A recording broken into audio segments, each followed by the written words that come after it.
Topik yang pertama yaitu pengertian, ruang lingkup, dan manfaat psikologi perkembangan. Menurut Santrok, psikologi adalah kajian ilmiah yang mempelajari proses perilaku dan mental seseorang. Kata psikologi berasal dari bahasa Inggris yaitu psikologi yang bersumber dari bahasa Yunani yaitu phys yang berarti jiwa dan logos yang berarti ilmu.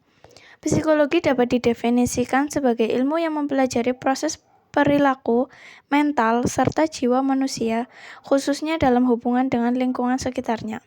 Setelah memahami pengertian psikologi dan perkembangan, psikologi perkembangan didefinisikan sebagai cabang ilmu yang mempelajari jiwa dan perilaku manusia dalam proses perkembangannya. Mulai dari tahap konsepsi hingga usia lanjut, kajian ini didasarkan pada faktor-faktor seperti pertumbuhan, kematangan, proses belajar, dan pengalaman individu sepanjang hidupnya. Psikologi perkembangan, sebagaimana dijelaskan dalam pengertiannya, psikologi perkembangan mencakup beberapa ruang lingkup, yaitu yang pertama, psikologi perkembangan merupakan salah satu cabang dari ilmu psikologi. Yang kedua, bidang kajiannya meliputi perilaku dan gejala kejiwaan pada individu. Yang ketiga, tahapan yang dipelajari mencakup seluruh rentang kehidupan, dimulai dari sejak masa konsepsi hingga mencapai usia dewasa. Kemudian ada beberapa manfaat mempelajari psikologi perkembangan, yaitu yang pertama, membantu memahami dasar-dasar serta pola perkembangan dan pertumbuhan anak pada setiap tahap kehidupannya. Yang kedua, dapat menumbuhkan sikap yang positif dalam berinteraksi dengan orang lain, terutama anak-anak dan remaja, dengan memberikan perhatian penuh baik di lingkungan keluarga, sekolah, maupun masyarakat. Lalu yang ketiga, memberikan kemampuan untuk bertindak dan berperilaku dengan tingkat perkembangan individu lain. Khusus bagi pendidik, mempelajari psikologi perkembangan membantu memahami serta membimbing anak sesuai dengan tahap perkembangannya, sehingga proses pendidikan dapat berlangsung secara optimal dan mencapai tujuan yang diharapkan. Oleh karena itu, jika seorang pendidik tidak memahami psikologi perkembangan, keberhasilan pendidikan yang diupayakan sulit dicapai dan bahkan dapat berdampak buruk bagi peserta didik. Yang selanjutnya yaitu pengertian dari fase prenatal dan fase bayi. Yang pertama, fase prenatal. Fase prenatal merupakan tahap kehidupan yang dimulai sejak proses konsepsi, yaitu ketika sel telur dibuahi oleh sel sperma, hingga saat kelahiran. Fase ini biasanya berlangsung selama sekitar 280 hari atau 9 bulan. Fase prenatal terdiri dari 3 periode utama, yaitu periode germinal, periode embrionik, dan periode fetal. Proses ini menunjukkan bahwa organ reproduksi manusia berfungsi secara optimal. Dalam proses pembuahan, terdapat beberapa faktor yang mempengaruhinya, seperti faktor bawaan lahir, penentuan jenis kelamin, jumlah anak, dan urutan kelahiran dalam keluarga. Faktor-faktor ini turut berperan dalam menentukan perkembangan dan karakteristik individu yang akan lahir. Masa prenatal memiliki beberapa ciri utama, antara lain adalah yang pertama, pembauran sifat yang diwariskan dari kedua orang tua. Yang kedua, pengaruh kondisi tubuh ibu terhadap janin. Yang ketiga, kepastian jenis kelamin. Yang keempat, pertumbuhan yang sangat cepat. Yang kelima, adanya berbagai bahaya fisik dan psikologis. Serta yang keenam, pembentukan sikap-sikap baru pada bayi. Berikutnya adalah pengertian fase bayi atau disebut sebagai periode neonatal. Adalah masa penyesuaian bagi bayi yang baru lahir dari lingkungan rahim ke lingkungan dunia luar. Fase ini dimulai saat kelahiran dan berlangsung hingga usia 12 bulan. Tahap pertumbuhan bayi dibagi menjadi 2 fase, yaitu masa neonatus pada usia 0-28 hari dan masa pasca neonatus pada usia 29 hari sampai 12 bulan. Masa bayi, terutama bulan pertama, adalah periode yang sangat penting karena bayi harus beradaptasi dengan lingkungan, mengalami perubahan sirkulasi darah, dan mulai mengaktifkan fungsi organ tubuh. Beberapa ahli memandang istilah postnatal lebih spesifik merujuk pada masa kelahiran, sementara neonatal mengacu pada 2 minggu pertama setelah bayi lahir. Dalam periode postnatal terdapat juga fase neonatus, yang berlangsung sejak kelahiran hingga akhir minggu kedua, serta masa partunatus yaitu waktu singkat sejak bayi lahir hingga tali pusarnya dipotong. Karena masa partunatus sangat singkat, biasanya digabungkan dan dianggap sebagai bagian dari masa neonatus. Berikutnya ada aspek perkembangan yang terjadi pada fase prenatal. Permulaan kehidupan manusia dapat dilihat dari dua perspektif, yaitu psikologis dan biologis. Secara psikologis, kehidupan dimulai ketika janin mulai merespon rangsangan dari lingkungan luar.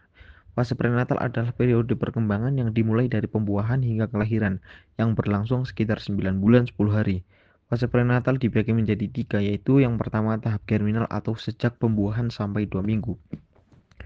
Selama tahap awal kehamilan, yaitu dari pembuahan hingga usia kandungan 2 minggu, zigot mulai berkembang dengan membelah diri secara kompleks dan menempel pada dinding rahim, yang menjadi tanda dimulainya kehamilan. Dalam waktu 36 jam setelah pembuahan, zigot memasuki fase pembelahan dan duplikasi sel yang sangat cepat, dikenal sebagai mitosis. Pada 72 jam setelah pembuahan, zigot telah berkembang menjadi 16 sel, kemudian 32 sel, dan sehari berikutnya mencapai 64 sel. Proses pembelahan ini terus berlangsung hingga pembentukan berbagai jenis sel yang nantinya akan menjadi organ dan jaringan tubuh manusia. Kemudian yang kedua ada tahap embrionik atau usia kehamilan 2 minggu sampai 8 minggu. Pada tahap kedua kehamilan, organ dan sistem tubuh termasuk sistem pernapasan, pencernaan, dan saraf berkembang dengan sangat pesat. Periode ini merupakan masa kritis karena embrio sangat rentan terhadap pengaruh merugikan dari lingkungan prenatal. Yang ketiga, tahap fetal atau usia kandungan 8 minggu sampai kelahiran. Tahap ketiga kehamilan embrio yang kini disebut janin mulai menunjukkan ciri fisik manusia, seperti wajah, tangan, dan kaki yang tampak lebih jelas. Janin mulai terlihat seperti manusia dibandingkan tahap embrio, yang hanya menyerupai segumpal jaringan. Selain itu, otak mulai terbentuk dan berkembang menjadi semakin kompleks seiring berjalannya waktu. Tahap fetal ditandai dengan munculnya sel tulang pertama pada usia kandungan sekitar 8 minggu. Dalam periode ini, tubuh janin tumbuh hingga 20 kali lebih besar dari panjang awalnya, sementara sistem tubuh menjadi lebih rumit dan matang. Pertumbuhan terakhir sebelum kelahiran meliputi pembentukan kuku, jari, tangan, kaki, serta pembukaan kelopak mata.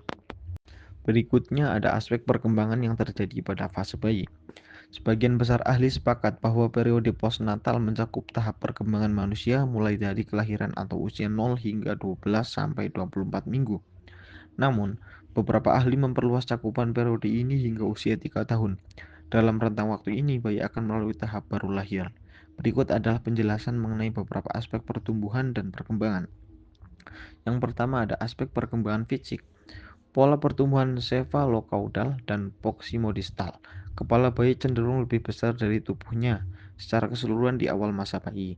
Pertumbuhan fisik mengikuti pola cephalocaudal atau dari kepala ke kaki dan proximodistal atau dari tengah tubuh ke ujung tubuh. Contohnya, bayi mengendalikan otot batang tubuh dan lengan sebelum tangan dan jari. Yang berikutnya ada perkembangan motorik. Dimulai dengan kontrol kepala, di mana bayi baru lahir dapat menggerakkan kepala ke samping dan pada usia 2-3 bulan, bayi dapat mengangkat kepala saat terengkurap. Pada usia 4 bulan, bayi sudah dapat menahan kepala saat duduk. Untuk kontrol tangan, bayi mampu menggenggam benda sejak lahir. Dan pada usia 7-11 bulan, bayi mulai dapat mengambil benda kecil. Dalam hal locomotion, bayi mulai berguling pada usia 3 bulan. Duduk tanpa disangga pada usia 6 bulan dan merangkak antara usia 6-10 bulan. Koordinasi motorik dan perspektual bayi juga berkembang di mana pada usia 4-5 bulan bayi dapat mengkoordinasikan mata dan tangan untuk meraih benda, sementara usia 3 bulan bayi sudah dapat mempersiapkan objek 3 dimensi. Selanjutnya ada aspek perkembangan kognitif. Beberapa pertanyaan muncul terkait kemampuan berpikir bayi, seperti apakah bayi dapat memecahkan masalah, bagaimana cara bayi belajar, dan bagaimana mengukur kemampuan berpikir mereka. Untuk memahami perkembangan kognitif bayi, beberapa pendekatan dapat digunakan, antara lain adalah yang pertama pendekatan Piaget. Pendekatan ini merupakan salah satu yang paling umum digunakan untuk menjelaskan perkembangan kognitif bayi. Yang kedua ada pendekatan behaviorisme. Pendekatan ini menekankan pada pembelajaran melalui pengalaman. Bayi belajar melalui apa yang mereka lihat, dengar, sentuh, rasakan, dan ingat. Yang ketiga ada pendekatan psikometrik. Pendekatan psikometri menggunakan alat tes untuk menilai kecerdasan secara kuantitatif seperti pemahaman dan penalaran, guna memprediksi kinerja individu di masa depan. Yang keempat ada pendekatan proses informasi. Pendekatan ini menekankan pada atensi, yaitu kemampuan memfokuskan sumber daya mental untuk memilih informasi. Yang kelima ada pendekatan kognitif neuroscience. Menurut Piaget, perkembangan kognitif seseorang sangat dipengaruhi oleh kematangan organ neurologis. Pendekatan ini berfokus pada identifikasi struktur otak yang mendukung aspek kognitif tertentu. Yang keenam ada pendekatan sosial kontekstual. Penelitian ini berdasarkan sosial budaya Vygotsky, menyoroti peran konteks budaya dalam memengaruhi interaksi sosial yang mendukung perkembangan kognitif. Yang terakhir ada aspek perkembangan bahasa. Bahasa adalah bentuk komunikasi yang dapat berupa ucapan, tulisan, atau isyarat yang didasarkan pada sistem simbol tertentu. Bahasa terdiri dari kata-kata yang digunakan oleh suatu komunitas serta aturan untuk mengkombinasikan dan memvariasikan kata-kata tersebut. Memasuki pembahasan terakhir, faktor-faktor yang mempengaruhi perkembangan fase prenatal dan bayi. Terdapat berbagai faktor yang mempengaruhi perkembangan pada fase prenatal dan bayi, yang dapat dikategorikan menjadi faktor internal dan eksternal. Faktor internal mencakup sifat bawaan atau faktor genetik yang diturunkan dari orang tua yang menentukan potensi dasar perkembangan janin. Jenis kelamin juga mempengaruhi perkembangan, baik secara biologis maupun melalui harapan sosial yang berbeda untuk setiap jenis kelamin. Selain itu, jumlah anak dalam kandungan atau kehamilan tunggal atau kembar dan diurutkan kelahiran turut berperan dalam perkembangan fisik dan psikologis janin. Faktor eksternal meliputi berbagai aspek lingkungan yang mempengaruhi kondisi ibu dan janin selama kehamilan. Gizi ibu sangat penting untuk memastikan janin mendapatkan nutrisi yang memadai untuk pertumbuhan optimal. Kesehatan ibu, termasuk penyakit yang diderita, serta konsumsi vitamin dan suplemen, juga menjadi faktor utama. Faktor lain yang signifikan adalah ketidakcocokan resus antara ibu dan janin, serta paparan terhadap obat-obatan, alkohol, rokok, sinar X, dan radiasi radium, yang dapat menimbulkan risiko pada perkembangan janin. Kondisi emosional ibu seperti stres atau kecemasan selama kehamilan juga dapat berdampak langsung pada kesehatan janin. Selain itu, stimulasi prenatal serta dukungan keluarga dan sosial berperan dalam menciptakan lingkungan yang kondusif bagi perkembangan janin. Pada fase bayi, faktor-faktor yang mempengaruhi perkembangan meliputi pengetahuan ibu tentang pengasuhan yang menentukan cara ibu merawat dan mendidik anak. Asupan gizi bayi sangat krusial dalam mendukung pertumbuhan fisik dan perkembangan otak. Budaya lingkungan, status sosial ekonomi keluarga, serta kondisi lingkungan fisik turut membentuk pola pengasuhan dan peluang stimulasi yang diterima bayi. Faktor lain seperti kualitas lingkungan pengasuhan, intensitas stimulasi sensorik dan motorik, serta kebiasaan olahraga atau latihan fisik juga mempengaruhi perkembangan bayi secara menyeluruh. Dengan memahami berbagai faktor ini, orang tua dan masyarakat dapat menciptakan kondisi yang mendukung perkembangan optimal pada setiap tahap kehidupan anak, dimulai sejak masa prenatal hingga fase awal kehidupan.